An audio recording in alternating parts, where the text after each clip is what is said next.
Welcome back mga katambalan, mga hot topic and issue pag-uusapan natin. Update po tayo kay Barbie Fortesa at kay David Ligaco. Saan niya po ay may photo itong si David na kasama ang kanyang families and friends. At ito nga po ay sa Electric Studio sa BGC.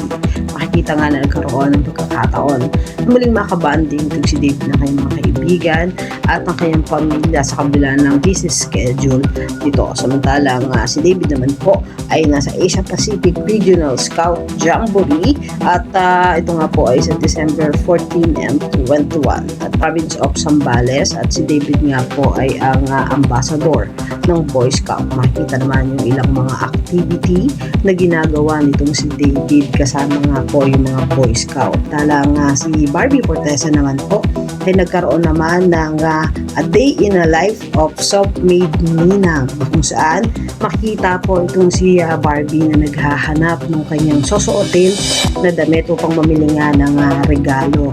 At itong si Barbie ay nagpunta doon sa mall na kung saan ay talagang balot yung kanyang mukha na naka-face mask pa at nakikita na nga itong si Barbie ng mga pangregalo at mga laruan na kung saan ibibigay niya sa kanyang mga inaanak.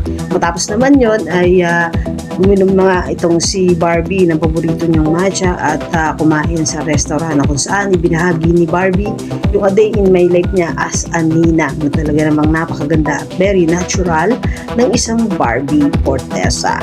Yan po yung mga update natin ngayon kay David at kay Barbie. Kayong mga katambalan, ano masasabi nyo? Comment lang sa comment section at pag-usapan natin. Yan ang mga hot topic and issue dito lamang sa Tambalang GK.